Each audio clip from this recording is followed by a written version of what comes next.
Let's get something straight. Your mind is a weapon. Every single day, it's scanning, filtering, processing millions of pieces of information. And what it chooses to focus on will define the way you feel, actions you take, and ultimately the life you live.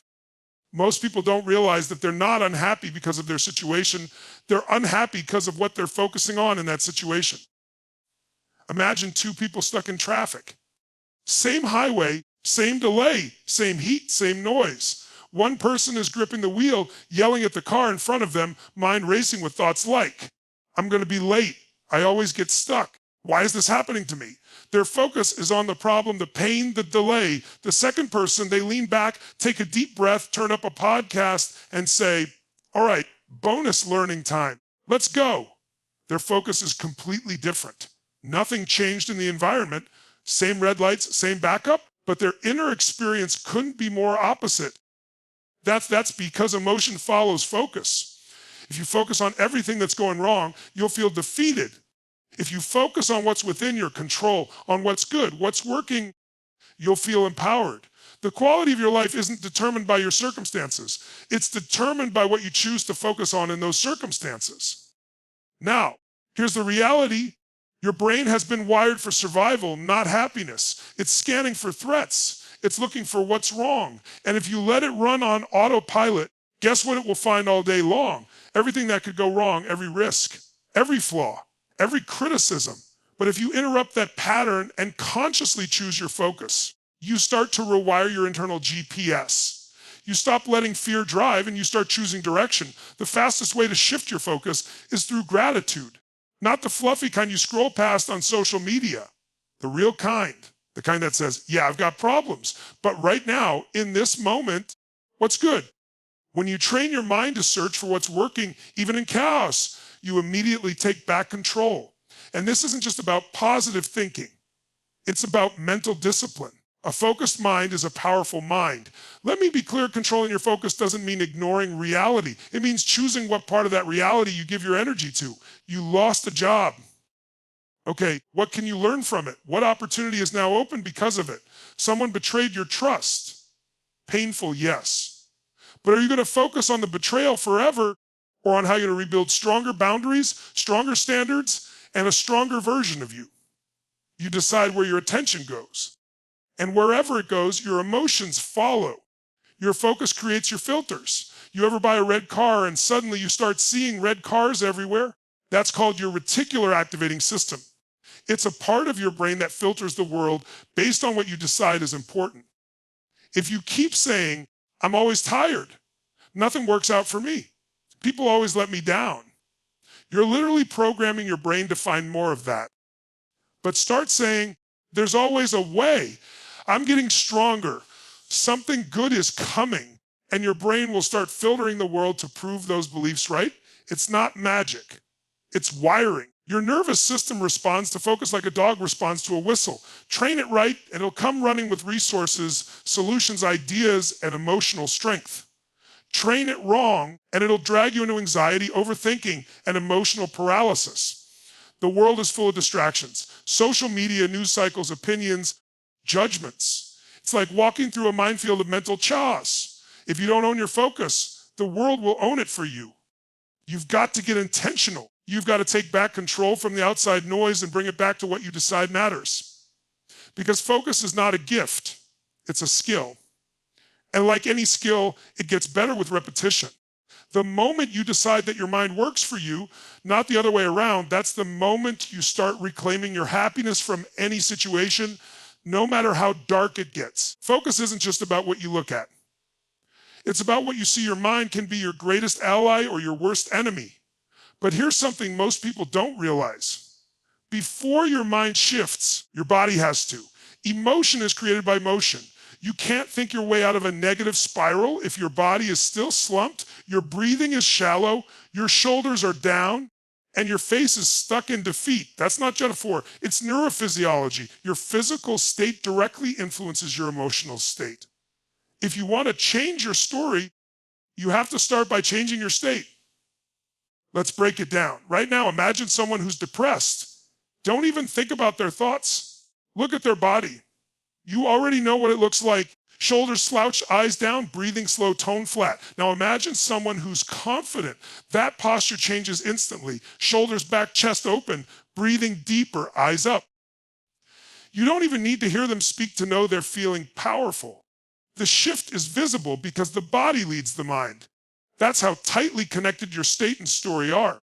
Now here's the catch: most people wait.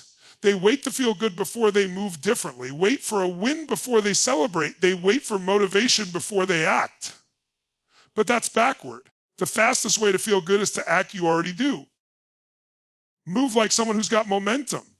Talk like someone who's certain. Breathe like someone who's in charge. Because the body doesn't just reflect your emotions, it creates them.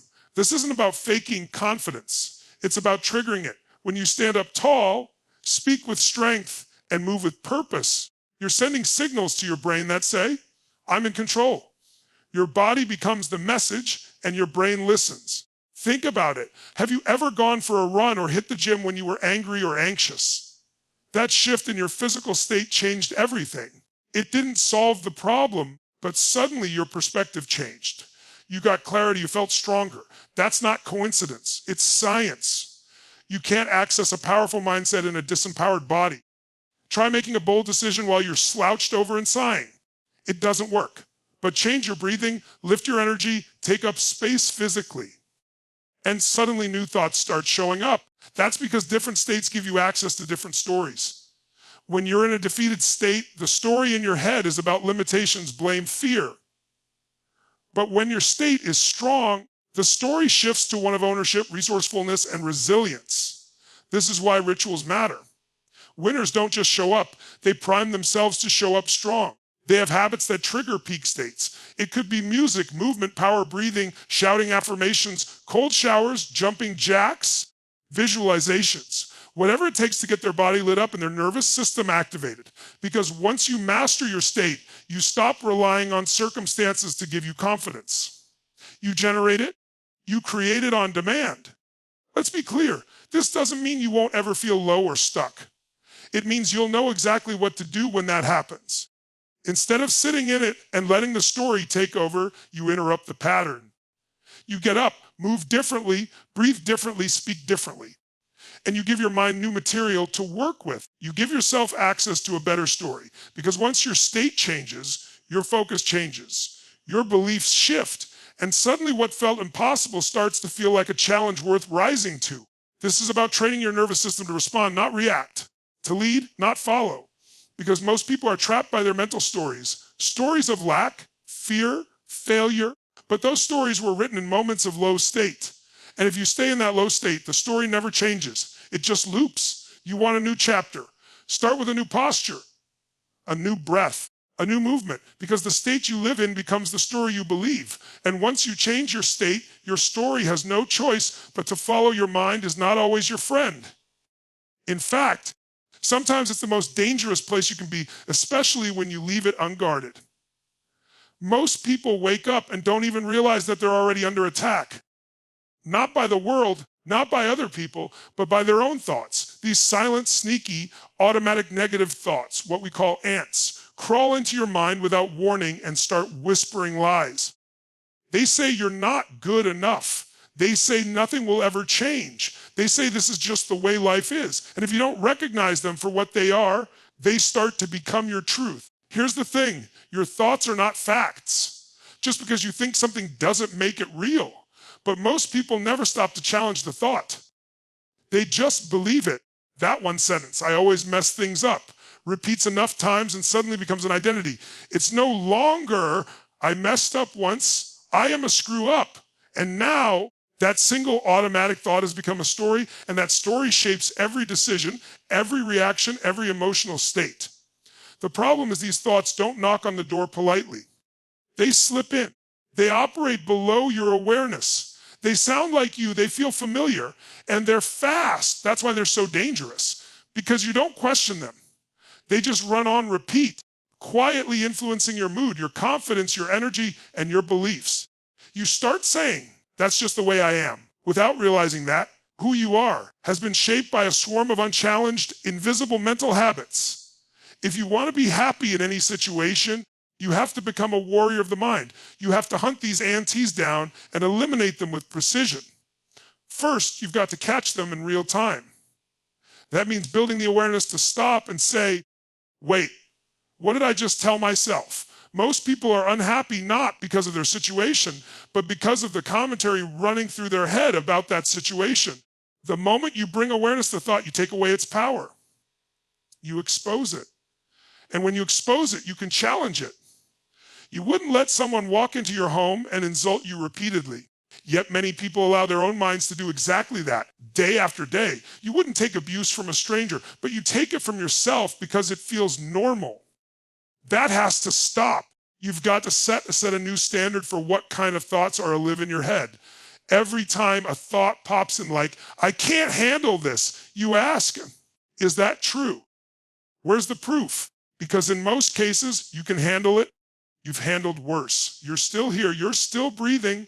That thought is just an echo of fear, not a voice of truth. The next step is to replace the anti with something stronger, not just a fluffy affirmation, but a conviction rooted in evidence. If your anti says, I'm always alone, replace it with, I've overcome isolation before. I know how to connect. I'm stronger and more capable than I've ever been. It has to be believable to you.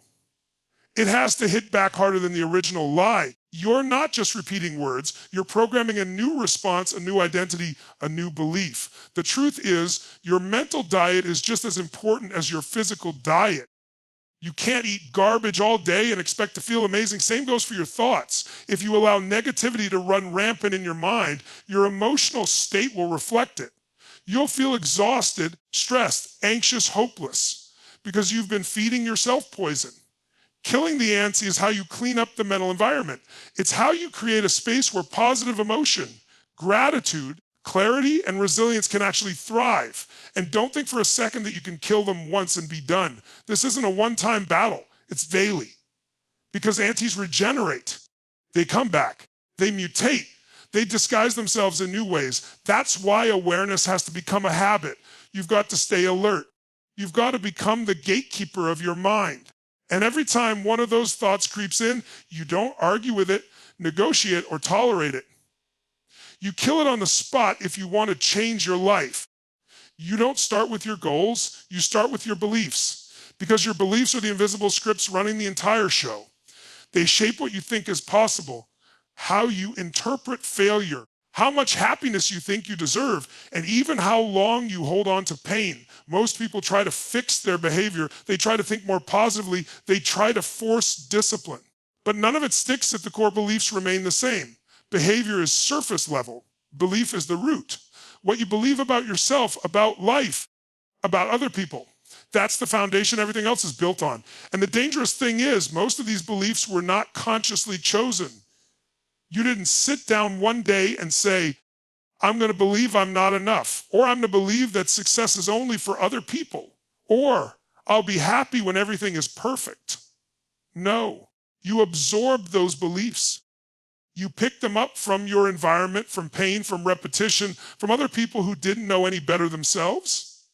They got planted in your subconscious like seeds, and now they've grown into the way you see the world.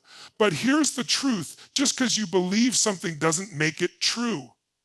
Beliefs are not facts. They're just repeated thoughts reinforced by emotion. And the more you repeat them, the more automatic they become. That's why people sabotage themselves, even when they're trying to improve their lives. Deep down, they're carrying beliefs that say, I'm not worthy. I'll always struggle. Nothing ever works for me. So the moment progress starts to happen, the belief kicks in and pulls them back like an anchor. You cannot outperform your deepest beliefs. If you believe you're broken, no amount of success will ever feel satisfying. If you believe happiness only comes when everything is perfect, you'll live your entire life waiting for the conditions to be just right. And they never will be. If you believe you don't have control, you'll hand over your power to everyone and everything around you. But when you upgrade your beliefs, everything changes. You start to see opportunities instead of obstacles. You start to feel power instead of pressure. You don't have to fake confidence. It becomes natural because your identity is aligned with it. Belief systems are like operating systems on a phone. If you're trying to run a powerful new app on a slow, outdated operating system, it crashes. The same thing happens in your life. You want the joy, the success, the peace, but your operating system is still running beliefs from years ago, from your worst moments, from people who doubted you. That system has to be upgraded. And to do that, you have life. You've got to question everything. You've got to stop assuming your beliefs are right just because they've been with you for a long time. Longevity doesn't equal truth. Familiarity doesn't equal accuracy. Start asking the hard questions. Where did this belief come from? Who gave it to me? Is it helping me or hurting me? What's it costing me to keep believing this? And then, most importantly, what I want to believe instead. You don't have to believe everything you think. You can consciously decide to install a new belief that supports the life you want to build. That's not lying to yourself. That's taking control of the narrative. That's being the author instead of the victim. When you upgrade your beliefs, you stop reacting and start creating. You stop waiting for permission and start giving yourself permission. You realize that happiness isn't something you chase, it's something you allow. Because now, instead of believing you need something else to feel joy, you believe you deserve to feel it right now. You're no longer shackled by the idea that you have to earn peace or prove yourself to be enough or be perfect to be loved. Those are old programs. Now you run on something stronger, something rooted in worthiness, in choice and truth. You can see this shift in people when it happens. Their voice changes, their posture changes. They no longer need external validation because they're running on internal certainty. And that's the power of belief. It dictates the meaning you give to every moment. And meaning is what shapes your emotions, your energy, your action, and ultimately your entire life. There's a moment in every person's life where the pursuit of self, of success, of happiness, of peace feels exhausting.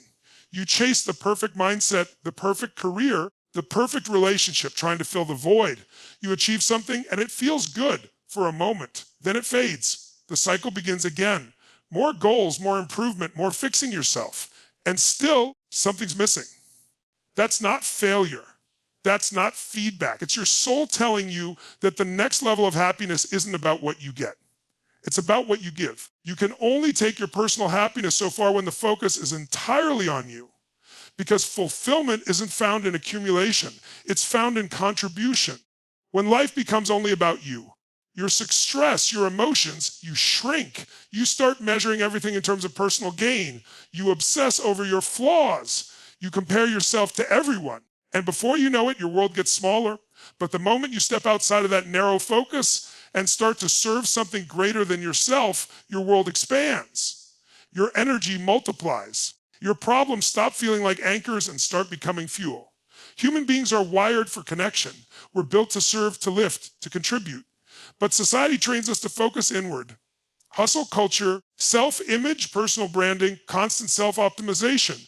It all feeds the illusion that you're the center of everything. And that illusion breeds isolation, anxiety, and a deep, quiet sense of dissatisfaction. Because at our core, we crave meaning. And meaning comes from making an impact on something beyond our own reflection. Giving doesn't have to be grand. It's not about donations, titles, or building schools in another country. Although that's powerful too, it's about presence. It's about asking someone how they really are and listening. It's about offering your energy when someone's running low. It's about being a source of strength, even when you feel like you're rebuilding yourself. That act of giving, of stepping outside your own story for a moment and entering someone else's, reconnects you to something primal and powerful. It reminds you that you matter, not just because of what you achieve, but because of how you show up for others. Some of the happiest people you'll ever meet are not the richest, not the most successful, not the most polished. They're the ones who have decided that their life is about something more than comfort. They live with purpose. They suffer. They struggle just like anyone else, but they suffer with direction because their focus is no longer just on their own pain. They've chosen to make their life a resource.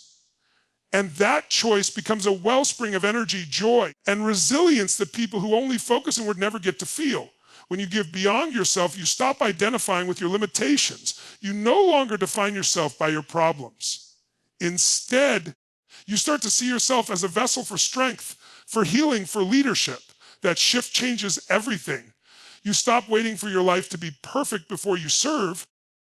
You stop waiting for your healing to be complete before you help others. You realize that your scars are not something to hide. They're the very thing that makes you useful. The pain you've been through becomes someone else's breakthrough. There's something incredibly liberating about knowing that even your darkest moments, you can still be a light for someone else. That even when your world feels uncertain, you still have something to offer. That kind of service isn't just about giving to others. It's about reclaiming your power, because the act of giving flips the script. It puts you in the driver's seat. You're no longer waiting to receive energy. You're generating it. You're no longer seeking meaning. You're creating it through action. In that space, negative thoughts lose their grip. Anxiety fades. Depression softens, because your focus has shifted. It's not about whether you're happy today. It's about whether you're useful. And usefulness creates joy. Purpose creates peace. The more you give, the more grounded you become. The more you serve, the more resilient you feel. You realize you don't need a perfect life to feel alive. You just need a reason beyond yourself to keep showing up with strength, with love, with purpose. Happiness isn't luck. It's not reserved for the chosen few. It's not about having a perfect life or avoiding pain. It's about mastering your focus, owning your state, crushing the lies that try to live in your head, upgrading the beliefs that hold your power hostage, and giving beyond yourself when every part of you wants to shut down and retreat. It's about making a decision right here, right now, that you will no longer be a prisoner to circumstance, to emotion, to the old story that's played on repeat for too long. You are not your past. You are not your thoughts. You are not your fears. You are the one who chooses where to look, how to move, what to believe, and who to serve. That's where happiness lies, not in things, not in outcomes, in decisions, in ownership, in meaning, in contribution. Every single day you have a choice. You can shrink into your excuses, or you can rise into your power. You can keep feeding the same thoughts that have drained you for years, or you can burn them down and build something stronger, something unshakable. You are more than enough. You are capable. You are ready. And no matter the situation, no matter the storm, happiness is always available when you choose to create it.